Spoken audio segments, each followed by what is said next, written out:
back in that bag again. Whoa, yeah.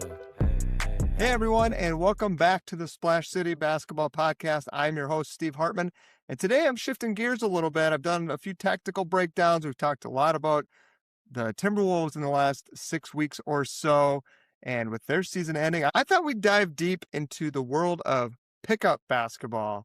And we're talking about unwritten rules, the legendary characters, the people you know when they walk in the gym, that guy can hoop, and maybe some of the surprises and funny stories along the way. To help me break it down, I'm bringing on a couple friends of mine, Nick and Matt. I play with them usually Saturday mornings, but they play multiple days a week as I do when I can find the time. We're going to be talking about everything related to who's calling fouls, what do you play to, 2s and 3s or 1s and 2s, and everything in between. So really fun, excited, been waiting for this conversation for a while. Before we jump into that, though, a couple of quick housekeeping items. I'm thrilled to share that I am a contributing writer at hittingthehardwood.com. I'll be covering Gopher basketball throughout the upcoming season. A couple articles a month probably. My first one actually went live this week where we talked about the 26-27 Gopher men's basketball roster, who was added in the transfer portal, who's returning, and who are the incoming freshmen and what might they bring to Nico Medved's squad next season. So excited for that, really excited for the opportunity. Shouts to Mitchell and the crew over at Hitting the Hardwood for bringing me on board as a contributing writer. And of course, I want to keep you up to speed on everything happening at Splash City Basketball Podcast. Make sure to follow on Instagram, Blue Sky, Facebook. You can find all our episodes on our website at splashcitybasketball.com. Also available wherever you get your podcasts, of course, Apple, Spotify, Amazon, and any connected device. So we've got a great episode today. I'm excited to get into it. And with that, let's talk pickup basketball with Nick and Matt. I'm extremely excited. I've been wanting to do this episode for a long time. And Nick and Matt, friends of mine, we play Saturday mornings together, are here. We're talking pickup basketball. Wolves are done, kind of a lull, I would say, a little bit in the basketball world right now, but not for us three. We're still hooping on the regular, unless you're injured like Matt here. But guys, thanks for joining me, and I appreciate you coming on to talk about pickup hoops. Yeah. Like I said earlier, if we weren't doing it on camera, we'd be doing it sitting in a bar somewhere. So it's about time we started recording our thoughts, Nick. Yeah. So first thing I want to ask you guys, Nick, I'll start with you. When do you first remember playing pickup basketball? What were your what's your story? What's your pickup story like? What's that story arc? Yeah.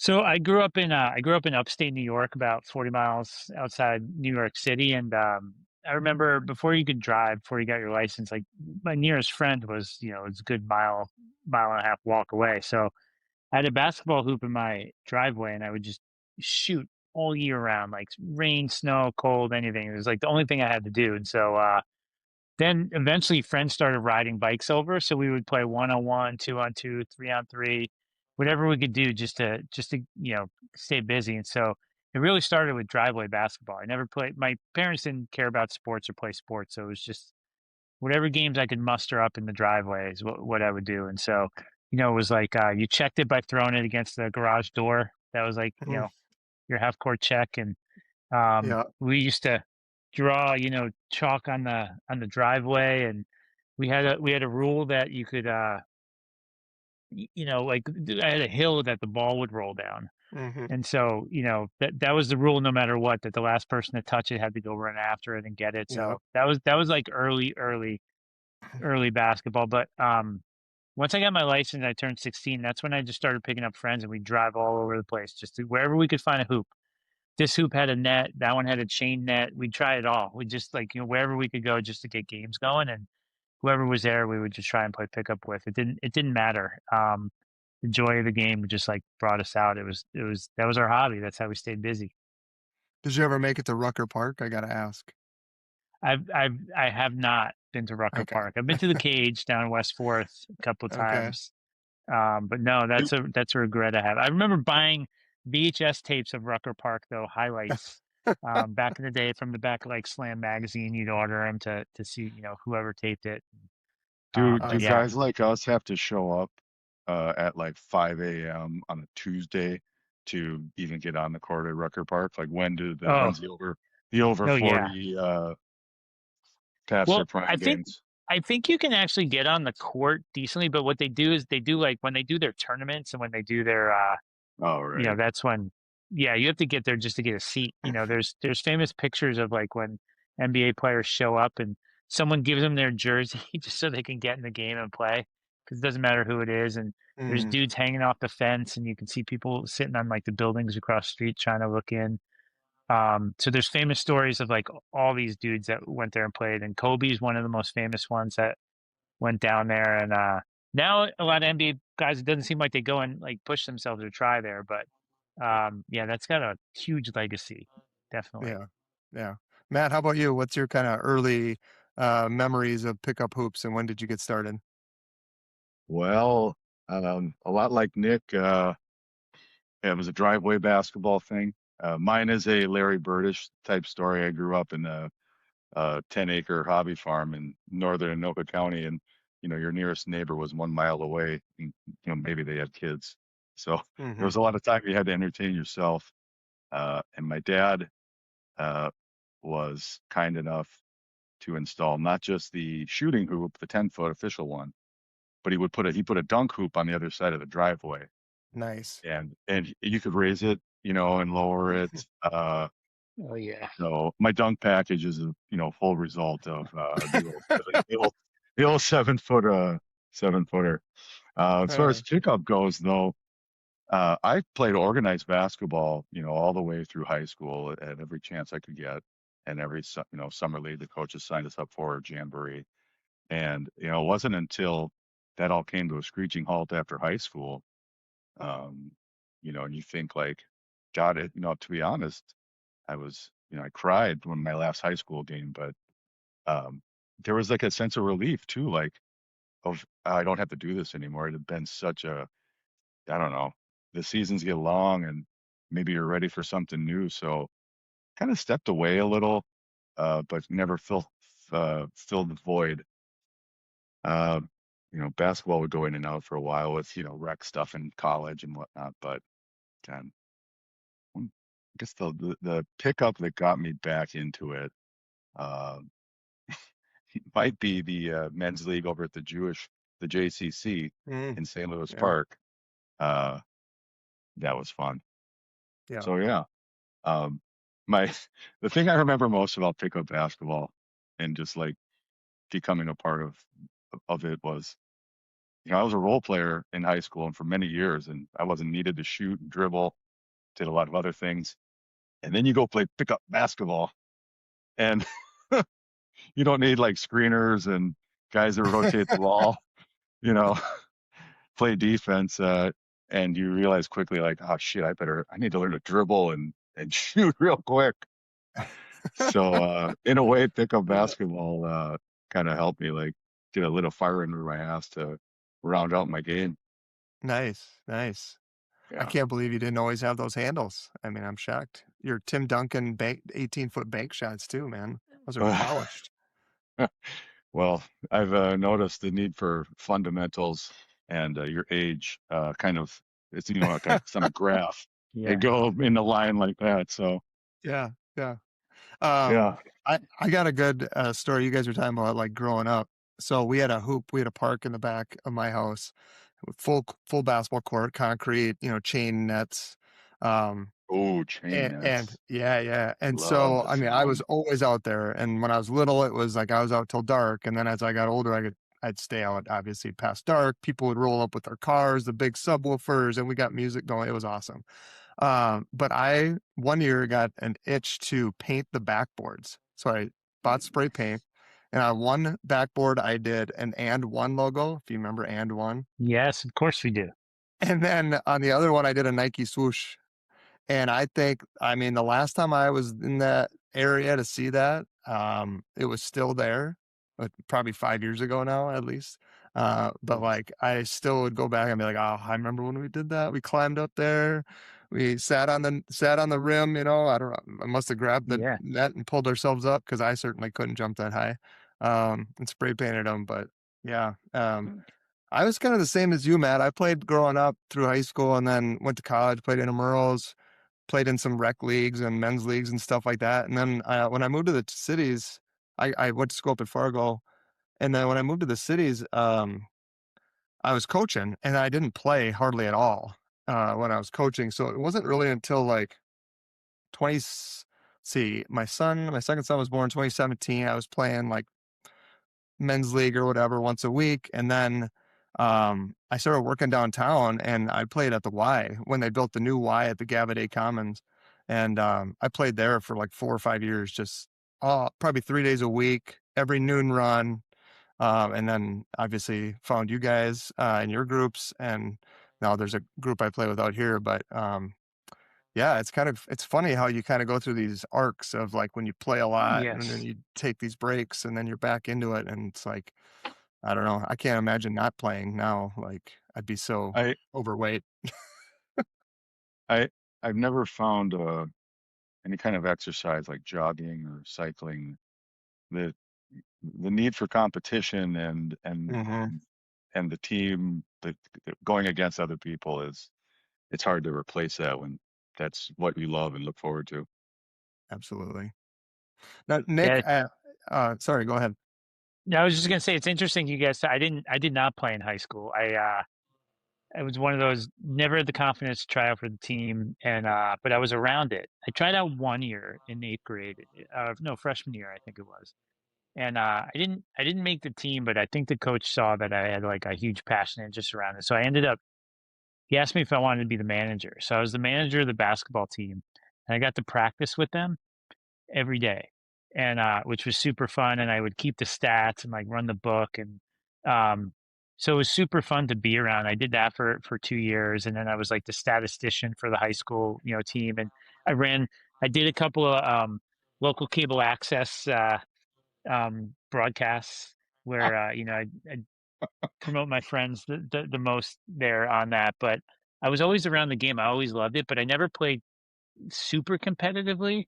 And I wonder if that's one of the reasons like I've always continued to love it because I just play for fun. I love the art of it. I love being a fan of it. But I think about this sometimes now because my son plays competitively, pretty competitively, like year round, all that stuff. And my instinct was whenever I had 5 minutes, it was like pick up a ball and try and get a game.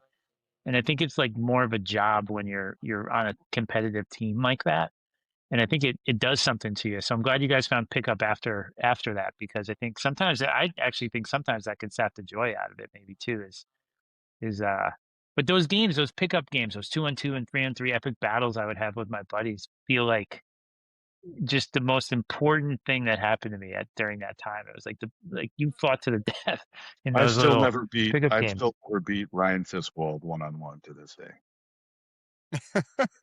Can't do it. There you go. Time to challenge. Yeah. Yeah. He's got gout now, so I like my Mm, chances. you can take them. We're, we're aging I don't ourselves. want to win that way. I had my Yeah. chance in my prime and it's too late now. Yeah. You don't want to be who's that would be like joining the was like The Gary over Payton on the 60 league. Lakers or something. Yeah.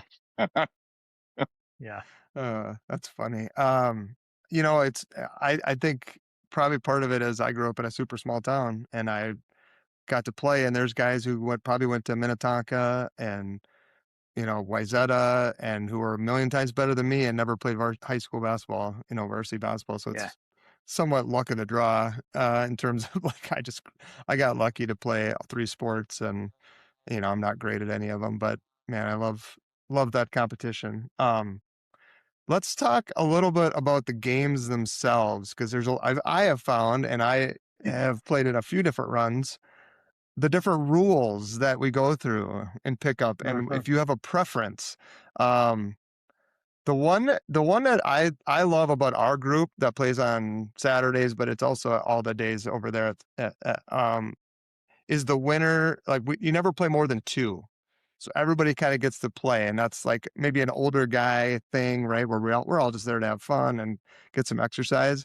But at the Y, I remember it was winter stays, and you could get a run of the court all day, and then you'd be like, "Man, what am I doing here? I'm playing one game and I'm out because the one team was loaded, right?" So like, Yep. you guys have any thoughts around winter stays? Nick, you want to go? You got anything? I I love the two games and out also. Um, I'm a big fan of having even competition because again, I just want to make sure that we get a good run. You're having fun. I don't think like 13-0 games are super fun to play in on either side of things actually. Mm-hmm. So I love the two on and out, especially because now I'm driving 20 minutes each way to go get into this run. So if you're going to go there and then just sit all day, it's rough. I also think it encourages bad behavior when it's not like that, right? Because to your point, it's like stack the team, and who cares if it's a run? Because I'm there to burn a ton of calories as well as get some shots up. So I want to be able Yeah, to like make sure that we're getting our runs in. So I personally I like that, but I do think it takes a certain group of dudes to be able to agree upon that. true. I I I like the way our Elmer, for those of you that don't know, our the Godfather, the man who brings it all Yeah. together to organize these runs. Uh, we played 2 on, 1 off, unless there's only two guys waiting. Then we go winner stays. And to be honest, it's really no different because you're every game you're shooting for 3 open spots, and Right. there's a lot of turnover anyway. And if you can't make a 3-pointer, well, maybe take a break.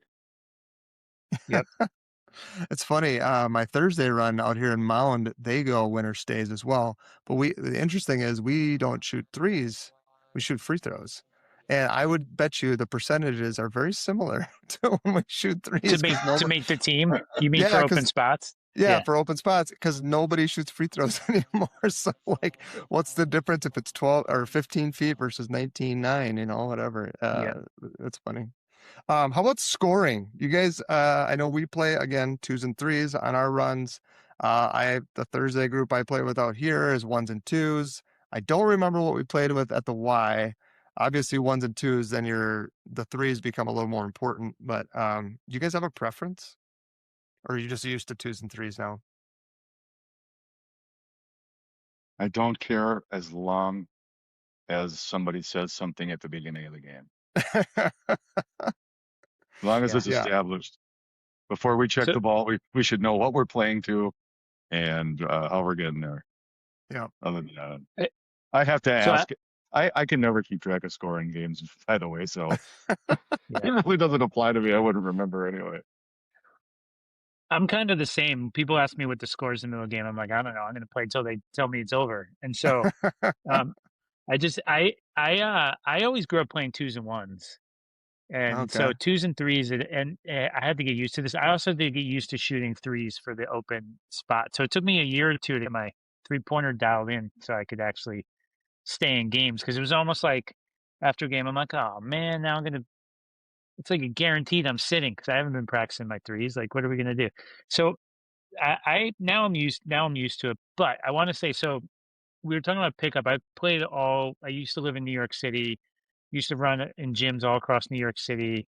And when I go back there, I try to find a run. And there's this one place that does 3-on-3 FIBA rules Oh, on Tuesday morning. So if I go into work, I try to fly in and I'll get up early. It's like 7 a.m. run down in Financial District, and it's like FIBA rules, which I'd never played before. It's super fun, but twos and ones, like the strategy behind the twos, it's like everyone's just jacking twos right. because of the added benefit of it. And I Because wonder what our league. it changes the math, doesn't it? Like the Yeah, big value time. of the shot.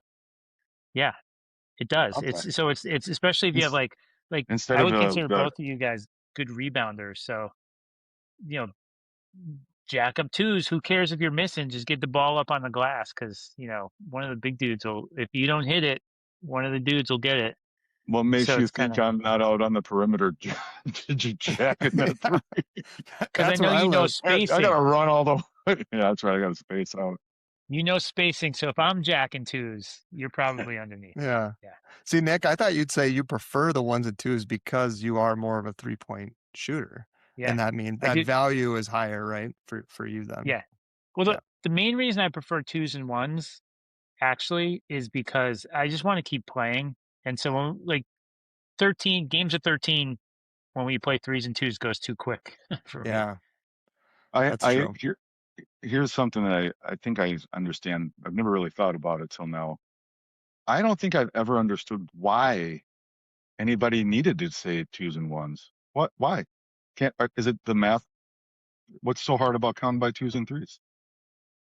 Not I'm just saying like a three No, pointer is worth twice as much. no. I get that. I mean, the whole which do you prefer? Yeah. Oh, I prefer twos and threes, I think, because why do we need to switch to ones and twos? Well, we can't count by twos and threes. yeah, But do they? When you're young. If you're playing pickup soccer, do you go, well, it's a half a goal. Yeah. right. I don't know. I don't know. Yeah, that's a I'm just great trying to be question. Like, funny. I don't know why that would have started other than like, you know, to Nick's point, maybe the games, like if you play to 11 and it's ones and twos, it's going to take a little longer. Yeah. It And was now I'm obviously starting to, created by a 3-point shooter. yeah, Some 3-point right. shooter figured out that it was more. It did not exist until the 80s for sure, because nobody even had a Yeah. 3-point. It's funny because I never really thought about this, but I do get more tired on Thursdays. And I was always like, maybe these guys are just younger. And they are. They're younger. They're a little more athletic. Um, But I'm like, we play ones and twos to 11 versus twos and threes to 13. Like that's a Yeah. much longer game, more Much longer game. possessions. Yeah, that's now I'm putting it together. I'm not out of shape. I'm just playing different rules. It's tough. That's right. I noticed that That's on all it Sunday is. nights, Nick. Do you notice that on Sunday nights? Because they go to 15. Yeah. I, A little longer.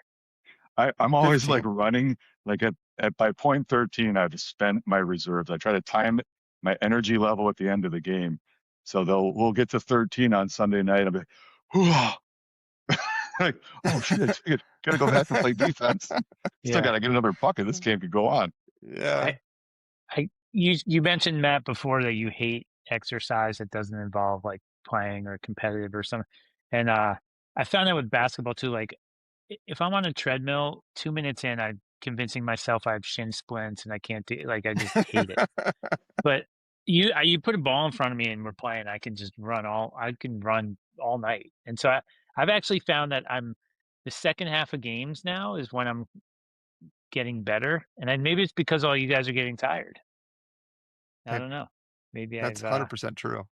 Ooh, another reason I like, if you're ready to move on, I'll kill it. But another reason I like twos and threes is, uh, I like to look for 3-point shots when we have like say 7, right? Because you can get to 10 and then you're within one shot of winning. All right. Or if you're at 10, for the 3, I don't think I would, maybe my mental math would be harder with twos and ones. Well, it But is I know, tough like when the you, numbers. I can in my head, I can automatically go, hey, we're at 7. Let's start hunting the 3 on this possession. Or if we're at 10, Mhm. like, hey, let's at least look for a 3-pointer. We're all, nobody wants to go back down and play defense. Yeah, yeah. Well, that's the math. You get us. That's 3 possessions first. That's 3 buckets versus 4 buckets that you got to get right. Like if you're at 7, so that's makes a ton of sense, yeah. I right? think it's hard That's when you right. do both, right? Is that Because right? I No, found it's not. myself getting screwed up of like, wait, are we twos and threes or ones and like, because Yeah. when you do both, that it really messes with you a little bit. Yeah. Even when you're like getting to that point where you're like, okay, the games where we play to 11, ones and twos, you get to 9 or 8, and you're like, oh, I just need a 3 or whatever. It's like, oh no, no, Yeah. no, we're ones and twos. It's just Well, it messes with you. well, I've found now that when we get to 10, everyone just starts hunting for threes, and that usually lets the other team get back in the game. Mm-hmm. Or some of the smart teams now are saying like, you guard in the perimeter, and we'll just get the easy bucket. Right. We'll just take the easy bucket. We'll get to 12, and then now I have plenty of options. Yeah. So it's Yeah. yeah, there's a little bit of strategy in it 100%. for sure. How about win by 2 or straight up? I grew up as win by 2, Mm. but our league. I guess because dudes are waiting. I don't know. So now our league is Yeah. just straight up. You could drag on a little bit. Yeah. We have a rule on Thursdays that if people are waiting, we go straight up. And if nobody's waiting, we go win by 2. That makes sense. Do you cap it? Is it like win by 2, 17 or something? No, I don't think so. What's the Just longest one What you've was gotten it in? supposed to? I don't feel like we've had a lot that are super long because we usually have guys waiting, like there's not, Yeah. so like if there's 10, that's just pretty rare when we are right on the money with 10. We usually have more than that. So, Yeah. I don't honestly remember. Maybe 14, 12, 15, 13 was maybe the longest. Yeah. Um, okay, I want to switch to one thing I think is kind of funny because I can't remember them all, but there's been a few times, not so much in our league. Our league is pretty chill, but arguments about calls. Like, I got into one, not a big argument because we're pretty cordial at our age, right? But like, somebody was surprised the ball went over the backboard and we called it out of bounds. We're like, well, yeah, that's a standard rule. So are there anything where you guys find like kicked ball or, we don't call a lot of carries or travels, but like, what do you think are some of the calls that you've seen cause arguments?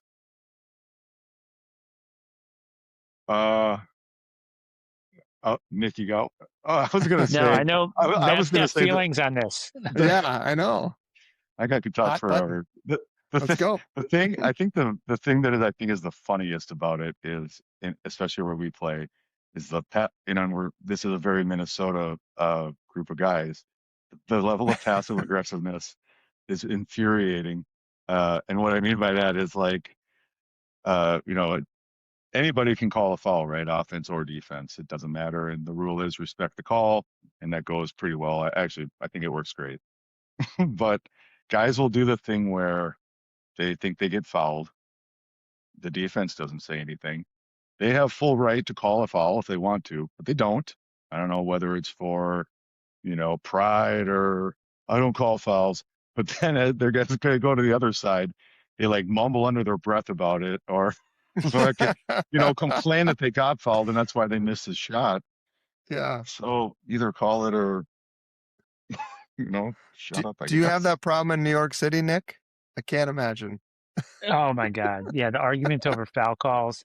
And even like when you're in your 40s, people are having like the physics, like it rolled off my hand, like that kind of thing. Like, but the ball went that way. How is that actually possible? And things like that is yeah. There's games end over arguments for sure on foul calls, which Yeah. is super, super annoying. I was trying to think. I think I've been playing it in our game for I think it's about 5 years now. I remember, I forgot, I wish I remembered who it was. I remember one person tried to call a charge Ooh. in pickup basketball. And I've been playing for like 25 years, whatever it is. And I'm like, no one can call a foul, but you can't call a charge in pickup basketball. Like, what do you guys Yeah. think about that one? That feels like the most bogus pickup call, I think, personally. Yeah. It's not common. If you're that gets into the First of all, next. you shouldn't be taking charges. Right. Yeah. Right. Yeah. That gets into the characters of basketball. Like if you get the random guy who's like, I think I'm going to be Alex Caruso out here taking charges. Like, no, man, come on. We're not doing this. If you're going to get hurt, it's that's where I think it ends with us. Maybe it's age too, but I don't remember even at the Y taking charges. Like it's just You just people don't are going do to it, get hurt. right? No. Yeah. It's not safe. You just don't Yeah. do it. What I've started to do as I've gotten older and slower, and I've tried to on offense to utilize the bump. Yeah, Oh, I actually I don't call I wouldn't call a charge on somebody else. I've come close to calling them on myself though, because I've tried to utilize, shoulder bumps and creating separation. And a lot of times I'll talk with the guy who's guarding him like, you know, if you think it's a foul, I get it. I'm trying to create separation. I'm not going to call fouls because I created contact. But, when you play that way and there's that kind of contact, yeah, I usually at least talk about it. I think I've received one of those shoulder bumps. Yeah. So, yeah, I call offensive fouls on myself basically because I play too physical because I'm slow and can't jump anymore. Wow. That's very honorable of you, Matt. Going Yeah. back, Nick, kind of what you said, or Matt, you talked about passive aggressive and whatever. I will tell you at the downtown Y, there is none of that. There is jawing, there is complaining every call. It's a different world than the runs we get together, us three. But yeah, it's funny. That's why I quit that's why I quit men's leagues, because Yeah. I found myself and everybody else is bitching at these poor refs constantly.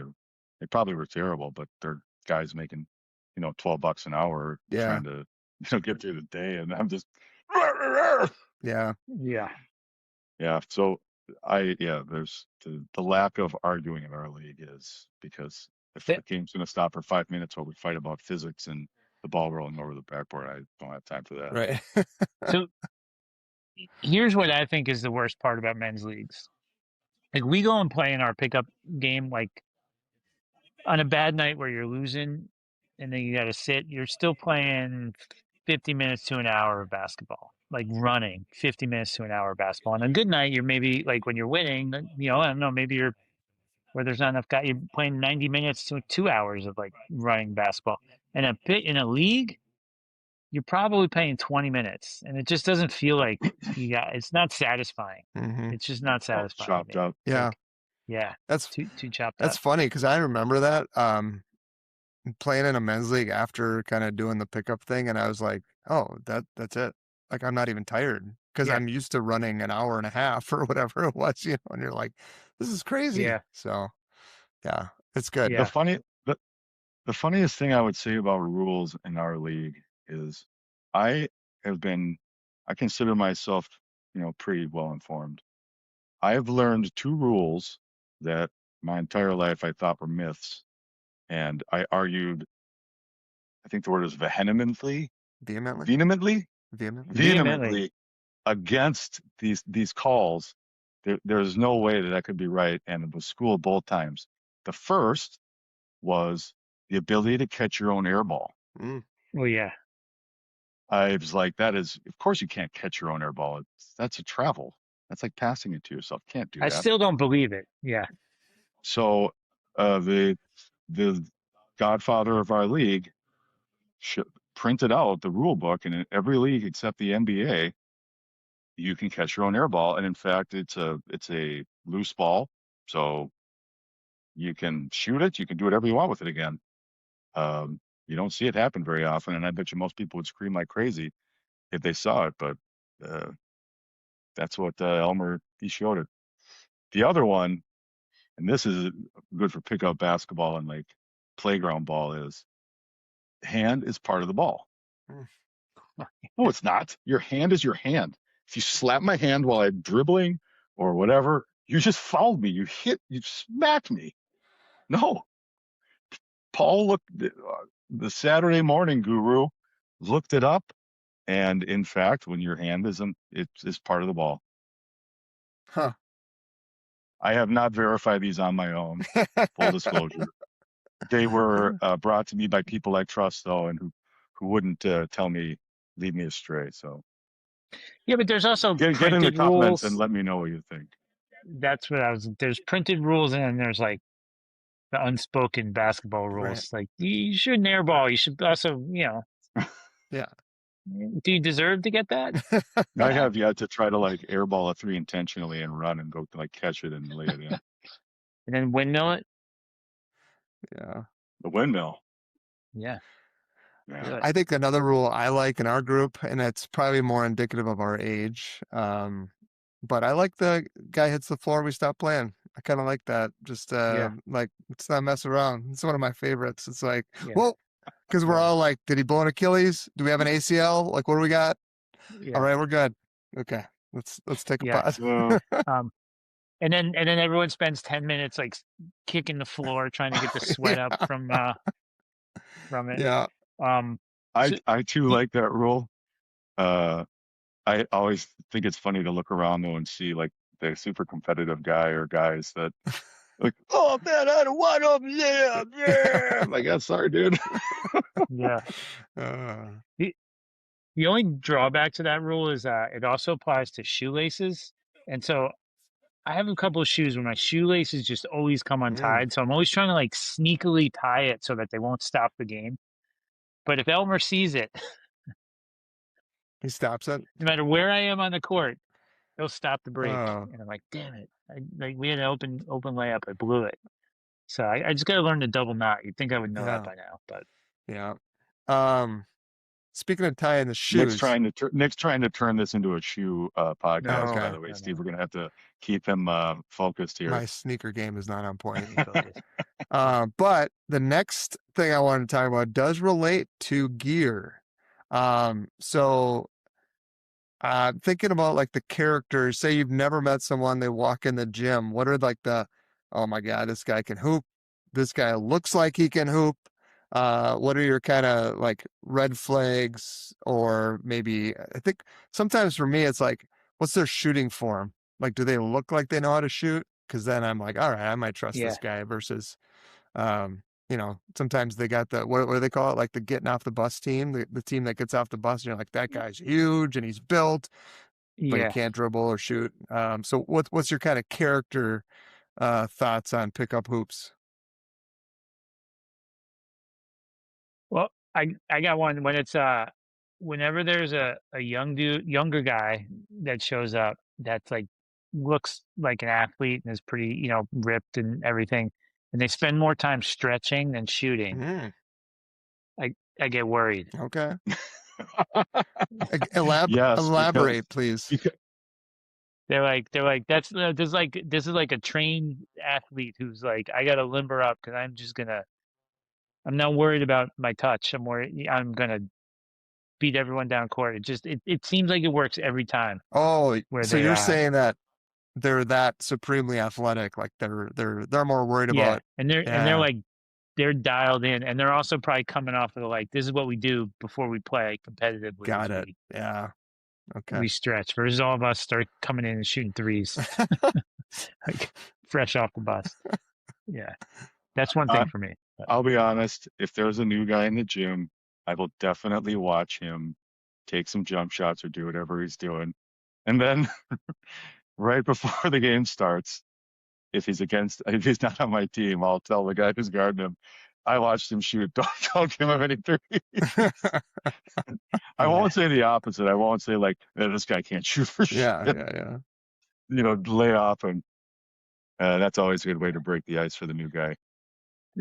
there was it was the opposite of getting worried about it. But whenever we played pickup on the playground in New York, inevitably there'd be some dude that'd show up in like, the Kobe jersey with like matching Lakers shorts Mm, and, looking the part, never could play. no, that's a red flag. No. If you're wearing Yeah, a jersey, it's red flag. nah. Red flag. I can even draw on my own, the different phases of my life. I went through the stereotypes I was trying to convey, when I showed up to games, depending on, where I was playing. You know, for instance, I would downplay that when I was younger, that I was a basketball player and had played for years. I'd wear running shoes and soccer shorts. And, maybe let's say I can think of like back in grad school at the U of M, you go down to I don't even remember the name of the building, where the field house where you go play pickup ball, and the football players would be there. Mm-hmm. And, you get to do the, what's Billy Hoyle, uh, you know, Women can't there's jump. no way that guy can play. He looks like he just came off the track for like a cool down. Yeah. I was gonna say wrestlers and football players are those kind of sneaky. I think Nick, you and I were talking about this the other night, about how like they're like strong and like kind of look weird playing, but kind of get the job done. And somehow they shoot and it looks awful and it goes in, and you're like, what the heck is going on Yeah. here? But they're just like kind of athletic enough to do those things. Like those guys are always tough to play against Yeah. because you're not really sure what's happening. The guys I hate playing against the most are soccer players. Ooh, They're like flopping. they're always defense. Their defense is always crazy. I feel like they always have crazy good defense. Like, one, they move their feet really well. And they can But I run all think there's a day. lot more hand fighting in soccer than I thought. Yeah. And so they're surprisingly like super handsy a lot of the And in time, good too. They're shape. just like, and in good shape. Yeah. Yeah. I got one. I don't know if you guys were there a couple years ago. I was still living in Minneapolis, so it was at least 3.5 years ago. But I brought a neighborhood friend, and he was like super aggressive, like pick you up full court.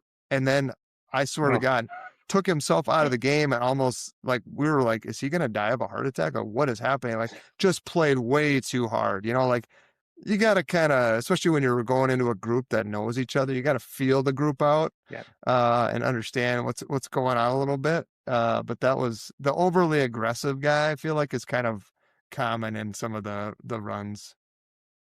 Yeah, I appreciate that about our run too. So this is the reason I love being in this pickup run as well. Is if you're making shots or missing shots, people know your game. They're still going to pass it to you. Maybe once in a while they'll take you aside and like, maybe that's not your shot or something like that. But you go to LA Fitness, you miss your first two shots, like you're You're not not, seeing the ball no like chance. ever No. again. Yeah. And so like it's nice to have a group of dudes who know how to actually play and move the ball, and it's pretty good. Hey, can I ask you a question, Of Steve? course. This, this is something Matt and I talk about when we go and have beers after we play. Um, we believe that you can observe a person's true self by watching how they operate and sort of behave on the basketball court. Oh, So, like, those dudes who there's two archetypes I could think of right away. Is like one, the person who's like, no matter where they are on the court, how many people are guarding them, they're open, right? They don't see the rest of the team. Like everything is about them getting their shot. It's maybe like is it like they lack self-awareness, or are they just not like, overly confident in themselves, or do they just not care about, being part of something mm, bigger than themselves type thing. But the other one is the person that complains about everything, mm-hmm. right? They miss a shot. It's like, oh, this happened, or they're just constantly blaming and making excuses for like why they don't succeed or do something on the court too. It feels like those are examples of are you looking out for others? Are you setting picks? Like it's a very selfless act. Are you moving the ball? Are you passing it? It kind of feel like it gives you a little bit of an insight into people's sort of psyche. But we also do this after games where we're having a few beers. So we have to Well, validate this. well, and as part of that discussion, I think why we talk about it is because I've been frustrated. Some nights I don't have fun playing basketball, and I get crabby and frustrated. And I'm crabby and frustrated with could be anything, other people, myself, whatever. Uh, but I'll say like, I really want to like this person, or they're really cool to talk to. I enjoy them for the most part. We have good banter on the sidelines. Uh, but I can't stand like the way they play. Uh, it drives me Mm. nuts, and I don't want one. I don't know if one should affect the other, like, or if I should let the two, like one thing bleed into the other. But then, I feel like you do learn a lot about people by how they'd approach basketball, and it's a glimpse into a small glimpse into I don't know, your character, I guess. Yeah, no, I think that's a good observation. I'm gonna look at this in a different lens now on. I think it's interesting because basketball is one of those games where you can excel individually. Like we've seen, like LeBron will carry a team to the finals, right? But pretty much by himself because he is just so much better. Um, but it's also sometimes the what is the saying, like the whole is greater than the sum of the parts type of thing, where like if you get a group that really can know each other and like get on the same page, so there's like it's an interesting game in that sense where both can work.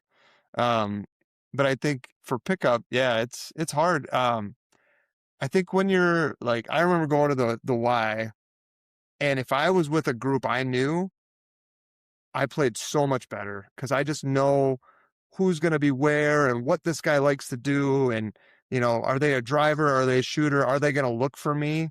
Versus like when when you play with people, you don't know that it's just everything's tougher.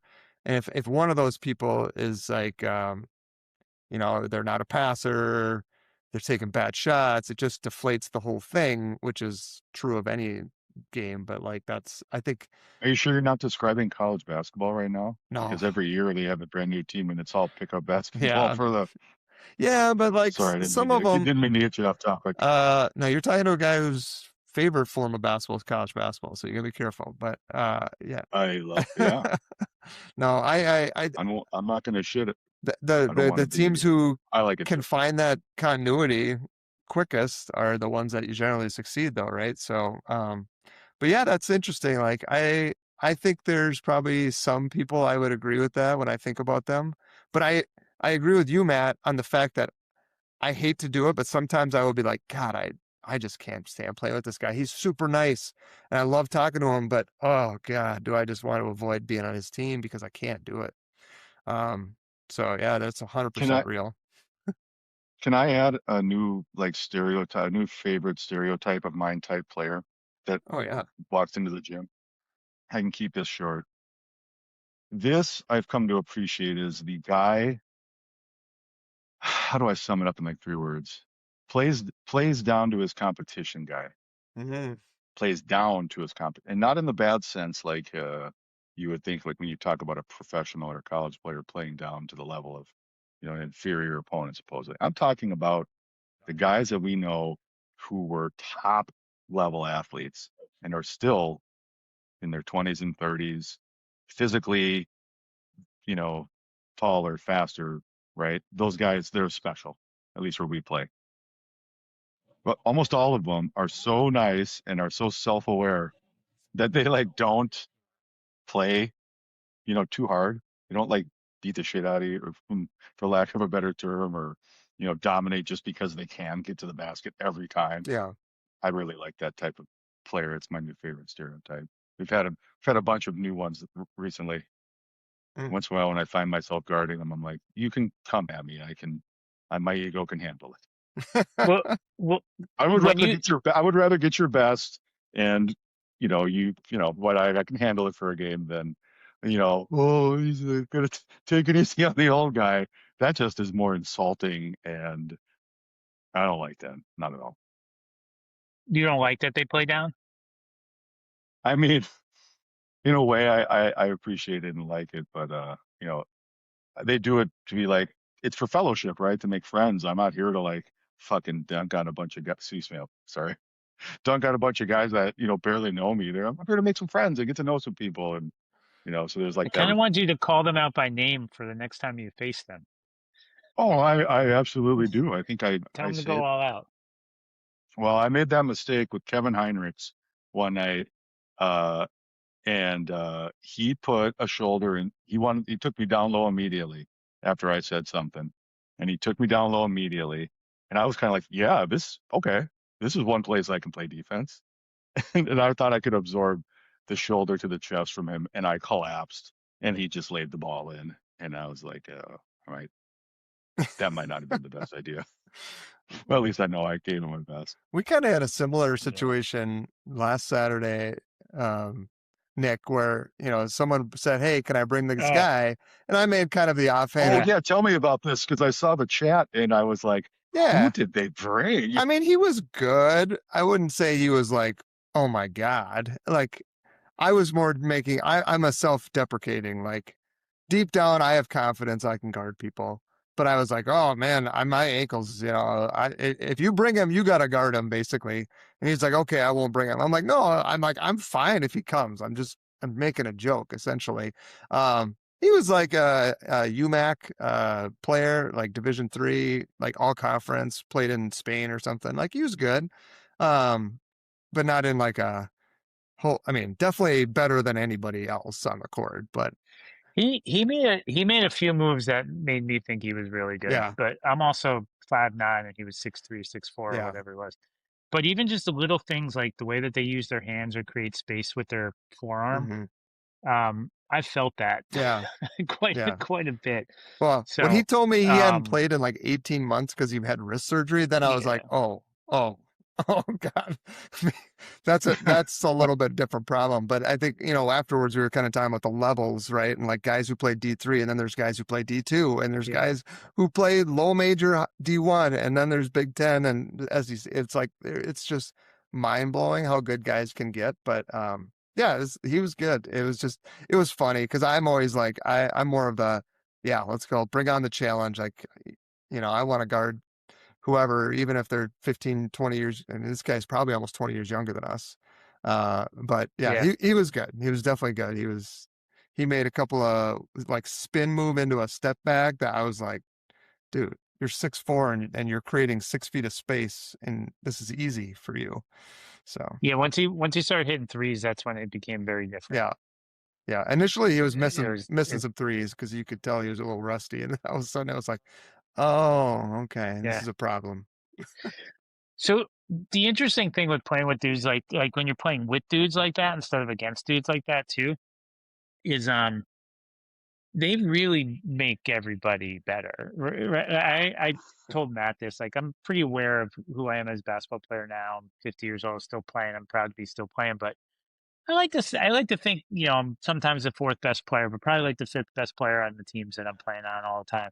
But I still feel like an important player on the team. And when you play with a dude like that, right? Like all of a sudden I'm getting more shots than I would normally get because A, he's drawing doubles, but two, he is like all of a sudden you're playing with dudes that like you're in the spot you're supposed to be and they know you're in the spot they're supposed to be and they give you the ball in the spot you're supposed to get it. And it's just all of a sudden they make like a very average player like myself like into someone who's better than they are because of so I just love playing with dudes like that too because I think the athleticism one thing but the IQ that's the thing that's very different Mm, when you play with those guys and even the way they talk on defense I love it. mhm. It's just And it's great.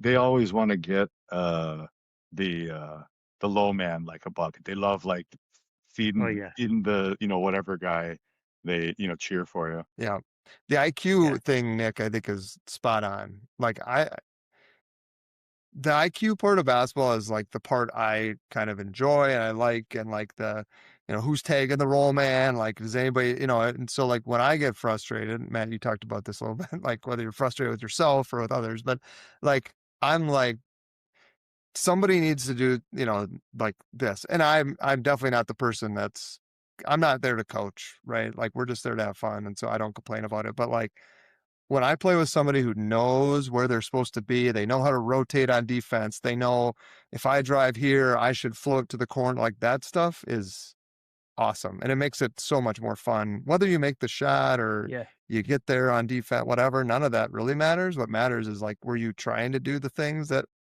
good yeah, IQ players would do? And that makes it super fun. yeah. Well, the thing I wanted Matt to comment on this too, because the thing you might take for granted, like I didn't play organized ball, and so I think I'm in the right spot sometimes. But I wanted to get your guys' perspective. You guys played organized ball. Like I appreciate. Well, Matt, will I'll ask a question or be like, was I not supposed to switch there, or like what happened there? Like sometimes I think it's all right also to maybe talk to those dudes, and some people just don't want to put in the effort, but some people aren't aware of where they're supposed to be. Mm. Yeah, that's the I have to remind myself of how privileged I've been to be coached and learn to play the game since they had organized basketball for kindergartners. Uh, and I'll get frustrated with people that aren't in the right spot. And then I'm like, he might just be somebody who likes basketball and wanted to come out and exercise for a Yeah. night. Like, Yeah. and that's okay too. And so stop being such a crab ass. Uh, because, not everybody has gotten trained, I had some and one mixtapes and, like to watch highlights. Yeah. Well, and the game has changed so much. Like, I mean, I always talk about this. Like, you guys make fun of, well, I don't know if you guys do. Some people make fun of me for shooting the mid-range shot, but I'm like, dude, that's what I grew up doing. That's what I shot a lot of threes on my high school team, but that wasn't a lot compared to kids now. And so like, even I've noticed the way we play is more of like how the game is played generally now, where there's a little bit more 3-point shots and stuff like that. But so like, it's different. So like, yeah, we played organized ball. But we played organized ball in a different era that has completely Yep. changed since then, and like multiple times over, to be honest.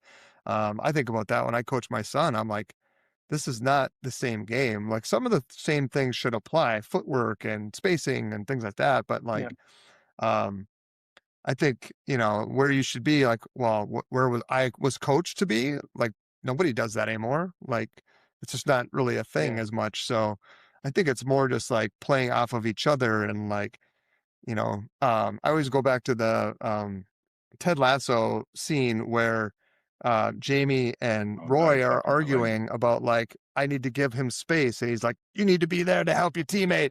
He's like, no, what my teammate needs is space. And like, they have that banter because it's kind of two eras and players and different personalities. And so like, does my player need me to Yeah. support? Does my player need space? If I trust this guy needs more space because he's a good driver, then I need to flare out.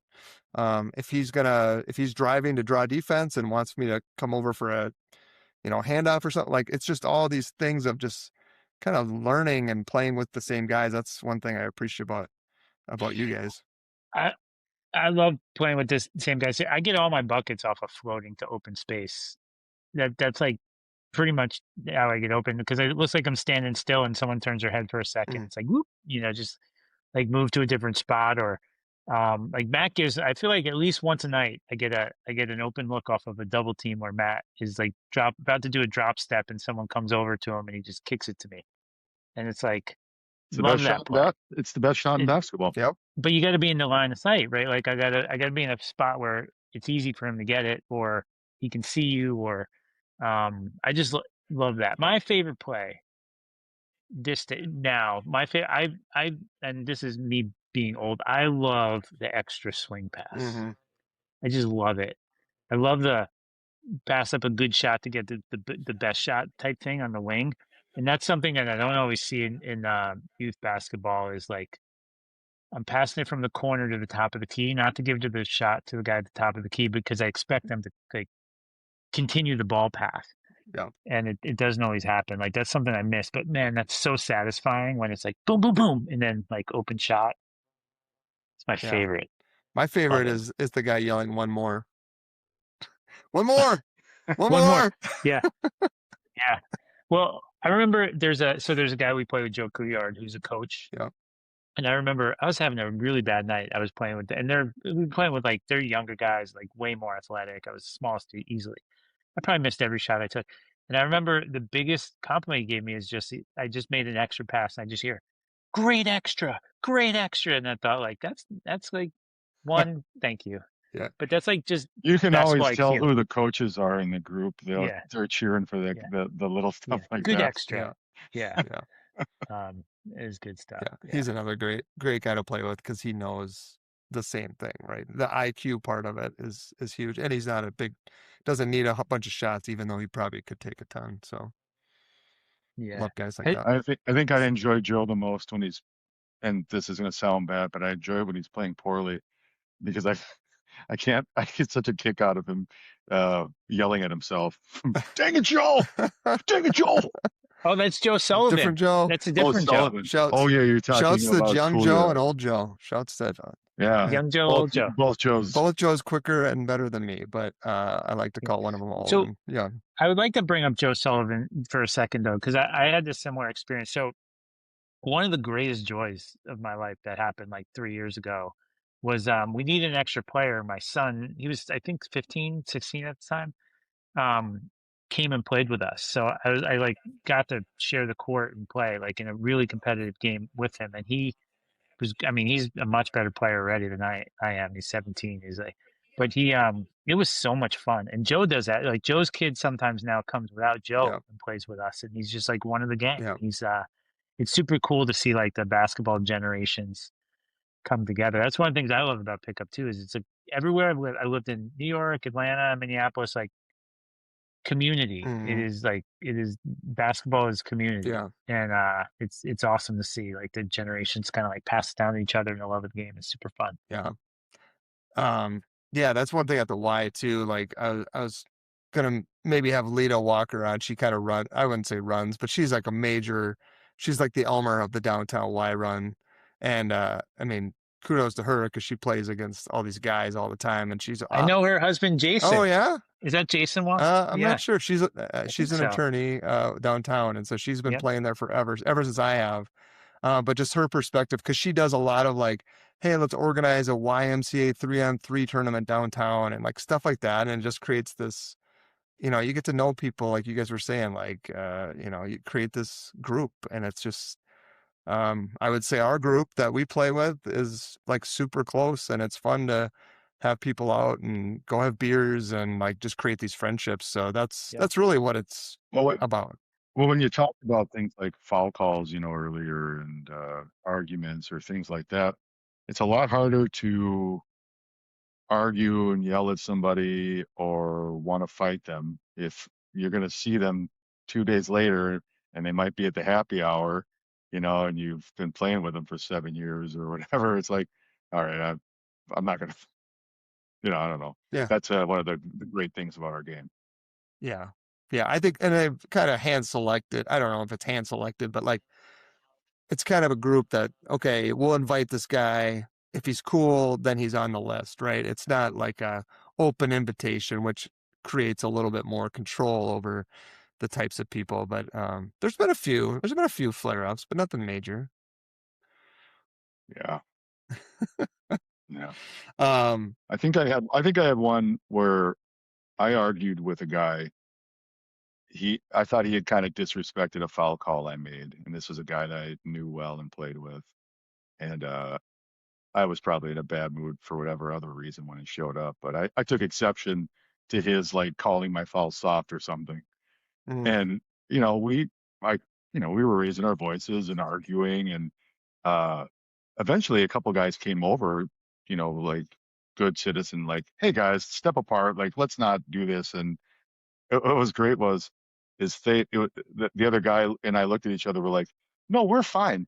Like we know each other. We're not going to fight or, this isn't going to get out of hand. But we want to argue. Like I know him. He knows me. It's okay. We'll argue. We'll shake hands before we leave. It'll be fine. mm.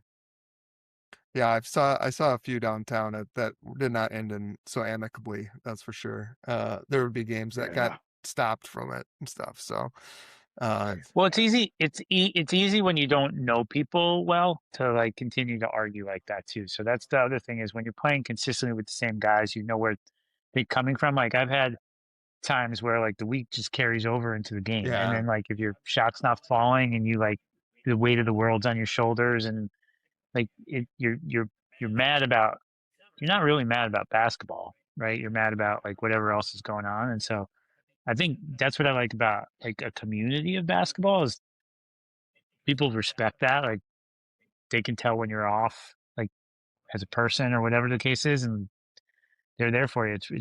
It's pretty awesome when you can find that. I feel really grateful to have found that here in Minneapolis for sure. yeah. It's been like really awesome. I have a hot take Hmm. that I feel like Do we have Minnesota. do you have like a sounder or something? We gotta, Like, I want the Funkmaster Flex bombs. Like, Nick's flaming hot takes. yeah, yeah. I think Minnesota's more of a basketball state at heart There we than it is a go. hockey state. See, we got an outsider even admitting. I've been saying this for years, Nick. It's just our pro team and our college team have sucked forever. This is a basketball state. This is a basketball community. Yeah, it's amazing. It is. Yeah, Yeah. agreed. I can't say more. I can't say more. I think that you could make the case that they are on the same level. The Minnesota basketball. What else is there to do in winter? Right. That's Go in the gym and watch hoops. yeah.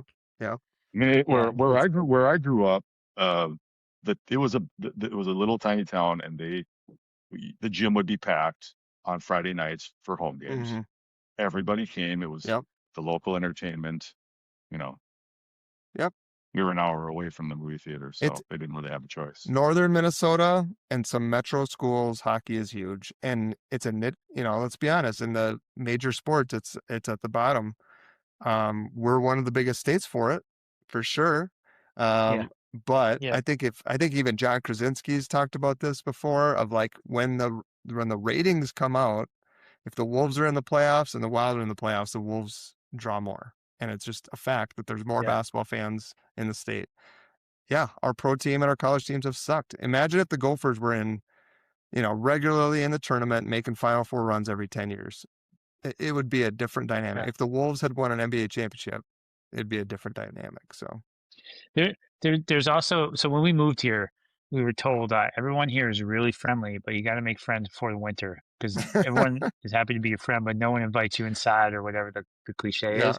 I found the same thing with basketball. like people are so protective of their run. Mm. You'd be like, "Oh, you play basketball," because that's as soon as I got here, I was trying to like worm my way into like whatever game I could find, and it was hard. It was hard to find. I found a couple, unlike the one we have now, where it's like, it's like a more open community, but um, people love their basketball runs, and most of the people I know who even have like like half a love for basketball have like a run that they are a part of with like the same dudes for the last like 20 Hmm. years. But breaking into that is like really hard. Mm. Interesting. That's what I found. I don't know. Well, we're glad you're part of ours. No, thank you. Yeah. We're over an hour, guys. I know we could go forever. We could probably we'll just stop recording and we'll keep talking. But any final Nick, any more hot takes on pickup hoops? Anything we missed that you guys think we should cover? I just want to encourage everyone who plays basketball to invest in a good pair of sneakers. Ah, yes. That's directed at me. I know it is. It's fine. It used to When's take the you last could time take you bought up a new pair of shoes, Steve? Well, just recently because I bought a cheaper option and they lasted 6 months and they're trash. And I'm like, all right, I gotta go back to the gym or go back to get some nicer ones, spend a little money, make it worth it. You play enough I know. where you should be investing in your health. Yeah. at least 2 shoes. Use your Yeah. HSA to write it Yeah. off or something, or get it reimbursed. I'm not a shoe guy. Well, it's a size 10. I might bring you some next Yeah. time. Next run. I'll bring you some. What's the go-to shoe right now, Nick? I'm not a shoe guy, so what do you got? Well, this is going to get into a shoe debate now, but I started playing. I feel like Nike is falling off a Oh. little bit. They're not putting all the tech in every shoe. The price points are super high. I still like them a lot, but I've been dabbling and trying some of the Chinese shoe company shoes, and those are my favorites right now. Oh, interesting. Okay. So there's a company called 361 that makes the Joker shoe, like Nikola Jokic's shoe. So I bought one of their models. It's not the Joker model, but a different model. I bought it off eBay for like $60, and it is one of the best shoes I've played in the last like while. I also think I'm reliving my youth of I'd have one pair and run it into the ground for 4 years, and I think it makes a difference. It helps, like your feet, your knees, all that stuff. As you get older, that's my final parting piece of advice: is it is worth investing in a good pair of shoes if you play enough. Newman? Well, if I was going to wrap this up, given this opportunity, I'm sure some of the guys that we play with will listen and be interested in what we have to say, or maybe not. Maybe it won't make it this far, but I want to thank all of them. I moved here in 2018. I've played basketball in every place possible. I will play it. If I blow out my Achilles, I'll play in a wheelchair probably. I don't know that I'll find another sport I ever love. And this gym and these guys have just been great. Like, it's just one of the best things in my life to play with a bunch of good guys. Yeah, it's So if I described you, that said, if I described you tonight as a stereotype of a player, and you go, "Hey, is he talking about me?" I probably was. Sorry, but I love you anyway. I think it's all in fun. I'm sure I'd love to hear someone you describe my stereotype. Yeah. Well, who were you when you were on your when you were playing in your driveway? Who were you in your mind? Like who was the player you were trying to? There was only one. I was a fan of basketball before the Timberwolves existed, so I got the one chance I got to actually pick the team I wanted to like, and it was Michael Jordan and the Bulls. Oh. And I followed them from the getting beat by the Pistons days. I see the resemblance in your game. You should have seen. I'm sure there's a VHS out there in that 7-foot hoop of me trying to like rock the cradle, kind of cuff it and kind of rock the cradle a little. Yeah. But yeah, Michael Jordan every time. Yeah. Mine was Mark Jackson, New York Knicks. Mark Jackson. See, that's good because that's a game that you can actually model, yourself after, and even into, older age.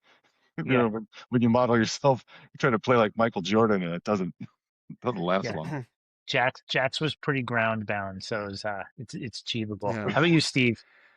I mean, when I was in the driveway doing shots, it was MJ probably. I remember Grant Hill also was like a favorite player of mine Oh, in the 90s. I was a Duke fan, still am, and yeah. loved watching his game and Still the best alley-oop I've ever seen. Kansas national title game with Bobby Hurley. Yeah, that was a great Yeah. dunk.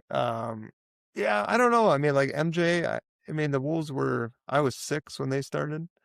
So like I kind of, got into him, but it was all Jordan. I mean, it was Last Dance, my son has watched that. It's pretty cool. So it's just, yeah, like Nice. as athletic as he was, there was still, and Kobe's the same way. It's still like mid post, fade away, footwork, shot fake, up and unders. Yeah. Like they just had a bag, and they had everything. And and then you add in that they worked harder than everyone and they were more athletic than most people. Yep. Like it was just, that's what made them so unbelievable. So yeah. I actually Cool. thought of a succinct parting gift or parting thought. Bring your own white and black T-shirts. Bring them. Yeah. Go to the thrift store and get a reversible. Stop borrowing mine.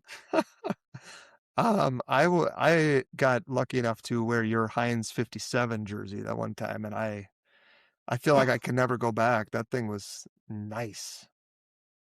Nice. It's got a little extra weight to it. It makes you feel all like you're just being held together, warm and snug.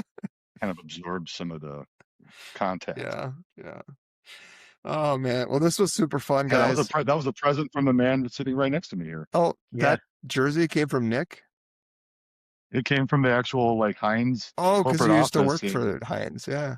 Yeah. That was our March Madness thing. Yeah. I like to gift. That's my new thing. My wife said I'm not allowed to buy any more shoes. Well, she didn't say I'm not allowed, but I'm not really supposed to buy any more shoes. Mhm.